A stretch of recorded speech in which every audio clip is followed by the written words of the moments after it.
Le calendrier de l'Avent, jour 10. Bonjour, je suis Caroline Drouard, coach des femmes actrices de leur vie.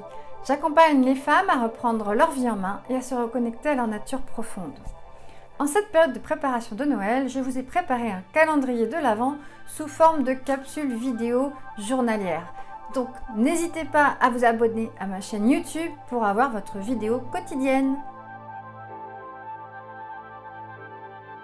Et oui, aujourd'hui je vous parle d'un nouveau livre, enfin pas tellement nouveau, il est sorti en 2017, mais c'est le livre qui s'appelle « Ta deuxième vie commence quand tu comprends que tu n'en as qu'une » de Raphaël Giordano. Raphaël Giordano est une artiste peintre, écrivain et coach en développement personnel. Elle se tourne d'abord vers des études d'art, puis vers 30 ans ressent le besoin de changer de vie.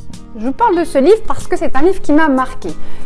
Il a eu un succès immédiat dès qu'il est sorti et donc il raconte l'histoire de Camille, 38 ans, une mère de famille débordée et qui souffre de routinite aiguë. Donc elle va rencontrer un routinologue, non ne cherchez pas, ça n'existe pas, qui va parvenir à la faire sortir de sa morosité. Et donc peu à peu, on va assister aux différentes étapes de la métamorphose de Camille. Alors ce livre nous invite à la réflexion, à la base de questions existentielles, mais avec des notes de pensée positives et quelques touches d'humour. À qui est destiné ce livre? Eh bien pas à tout le monde. Quand je faisais des recherches pour pouvoir écrire cette vidéo, je me suis aperçu qu'il y avait des avis qui n'étaient pas tous super enthousiastes.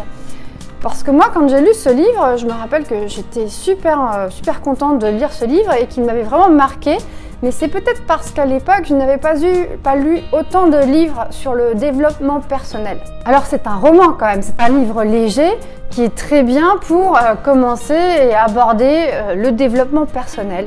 Il va convenir aux personnes qui se posent des questions sur leur vie et puis qui ont envie de changer quelque chose mais qui ne savent pas vraiment par quoi commencer.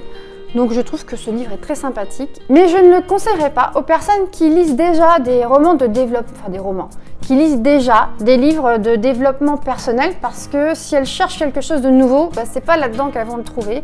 Ce sont déjà des choses que certainement elles auront déjà vues. C'est un ouvrage hybride entre le roman et le livre de développement personnel. Et même si à la fin du livre, l'auteur nous donne l'ensemble de ses conseils sous forme de manuel, on ne peut pas vraiment s'en servir comme manuel de coaching à prendre au pied de la lettre. En tout cas, c'est une très jolie lecture que je recommande comme cadeau à offrir à toute personne désireuse d'une vie plus riche de sens et qui ne sait pas par où commencer, et un beau cadeau à vous offrir peut-être aussi à vous-même. Alors dites-moi en commentaire quel est votre livre feel good préféré. Et si vous avez aimé cette vidéo, likez, partagez.